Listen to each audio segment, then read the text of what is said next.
good? Good. All right. First of all, let me shake your hand.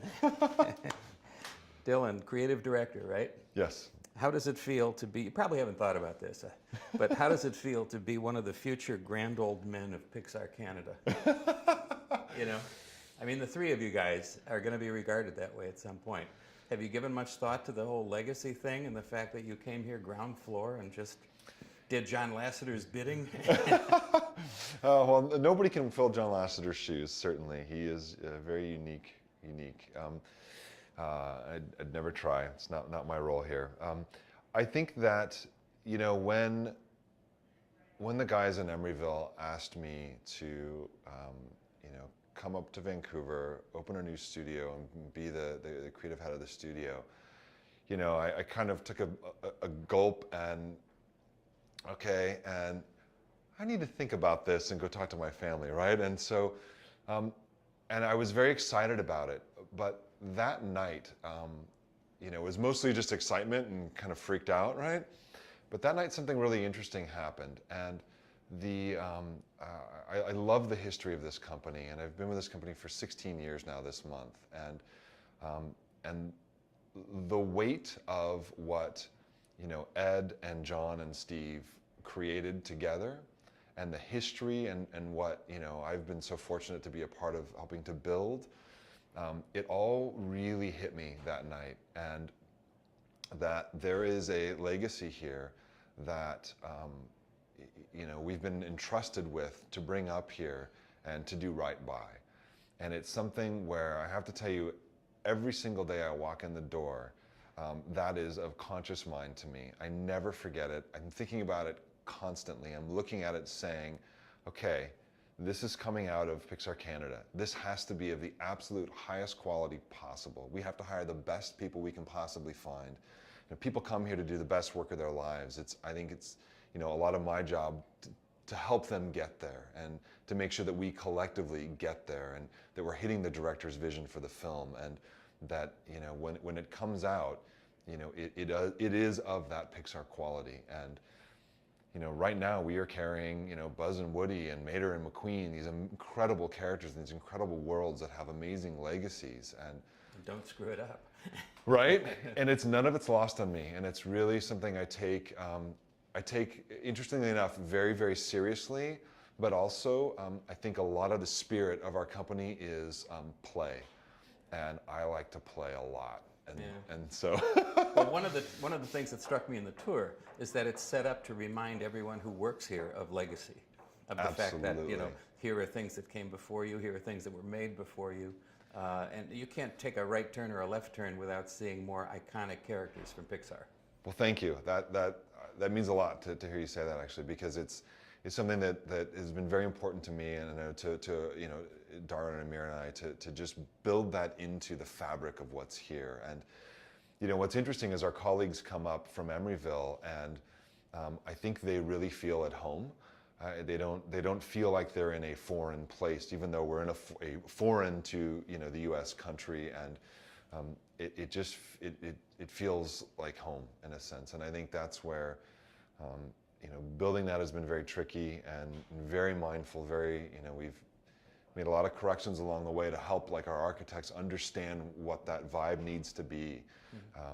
And again, that history is something that I think very deeply of all the time. And it was actually Glenn Entis, who was one of the founders of PDI, and then later came up to help run EA, and, you know, been a long-time dear friend of you know, John and Ed's, and said to me, you know, coming up here, you really, you know, you guys are creating what will one day be a kind of a legacy. And it was really that next level that I'd never really thought about that before. And it actually, you know, what it instilled in me is a kind of responsibility that I have to the PIXAR, you know, brand, if you will, and to that legacy. And that when people come into these doors at PIXAR Canada, that, you know, we've kind of made a promise to them that we will do together collectively the best work, you know, of your lives and of our lives, and keep pushing that. And you know, that's something that's extremely important to me. Yeah. And every decision you guys make seems to have some impact, if not of now, than down the road. For example, I was struck by the fact that when we were brought here, we weren't taken to some suburban campus somewhere with all kinds of green space and a building and basically artists working in creative isolation. Yeah. Here we are. I mean, you guys picked the old historic Gastown district. Yeah. Right there, look out the window and you see freight trains, and you see is it the Sound out there? Or, yeah. And it's a totally different vibe, I would think, staying in a historic part of a vibrant city than being off by yourself in the suburbs.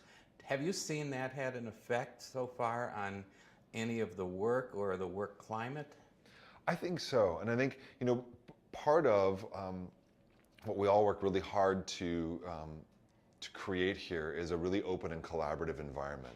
And the nature of the work is to kind of hunker down and dig deep with it, which tends to be a little more, it tends to trend towards being a little more isolated because you're just so into your work, because it requires that to get that, but to get greatness. But it's also connecting with your fellow employees is also, I think, a really important aspect of us being successful together, and that's where I think being in an urban environment, we have 8 different coffee shops within 5 minutes, and there are restaurants galore and bars and shops, etc. And I think being in that inspires you to kind of get up out of your seat and move around and go out to lunch with maybe people that you don't normally work with, etc. And the accessibility of that's really interesting, and I think it's great. I think it's wonderful. Mm-hmm. Yeah, I really like it. I mean, Emeryville has this massive campus. An urban vibe somehow? Totally. Infusing itself into the work? Totally. Well, how about, say, Air Mater? Yeah. Do you see it in any way that maybe I'm not seeing it yet? It's kind of funny. Like, we created this huge world in Air Mater, right? And it's like full of trees. And I remember we had the mountains and we had the fields, but we didn't have the trees yet. And I don't know if the view inspired that or not, but it was something that I remember, I pushed on pretty hard. And that's pretty hard to do, is to put, 120,000 trees out in this world. It's hard to render, it's hard to create, it's hard to place them. It's a lot of leaves, right? And so that may have some kind of influence on there. Hopefully, again, reminding people of the natural world and bringing that in creates a better life balance, mm-hmm. et cetera. And in Emeryville, the campus there's a lot of greenery around there, and there's a lot of, handmade bricks. It's a handmade building there, even though it's a modern building. And I think, again, that same spirit is here, although it is definitely more urban here. I'll say this, that when I did my kind of recon tour of the city, just getting to know the city and deciding to move up, when they drove me through this Gastown district, it just struck me like a vibe. I was like, I knew nothing about it, but like, this is where the studio is going to be. I just feel it. It just feels like there are boutique, restaurants, there are boutique clothing stores here. There's a guy right down the street, John Fluvog, who makes handmade shoes, and it's all over the place. They're one-of-a-kind restaurants, and I really think what we have here is a really a boutique filmmaking company here, and I've been thinking about it as cuisine. I like to relate it to cuisine a lot, and I think, what do we do here? Yeah, right. And like, what do we do here? We kind of make these 3-bite gourmet meals. That's kind of what our short films are. They're only 3 bites, but man, those 3 bites are so satisfying. Yeah. You were the artist. Let's see. You animated Flick, and you went on to be the supervising animator for Finding Nemo and Ratatouille. Yeah. And now here you are, creative director. Yeah. Do you always remain an animator at heart, or do you become a little bit of each thing as you move forward, like some sort of growing snowball life force, or does each new job bring with it a complete and total envelopment of this is who I am, a new identity? Yeah, I think what's interesting is you build on what you know. And I think, part of me starting out as an animator, what it taught me is to think inside out, to think of the performance from the inside first. What is that character thinking? Not just, how do they react on the outside? Where's it coming from the inside? And then, convey that. And also to pay attention to details. And what details are important and which details actually aren't important. You know, and I learned that from people like John Lasseter and Pete and Andrew and Brad and all these amazing folks and all these amazing directors we have there. And then supervising it then becomes about leadership. And you know, I started to develop as a leader and understand what it means to be a leader. And you know, made a lot of mistakes along the way as well, right? And kind of, oh man, okay, got it.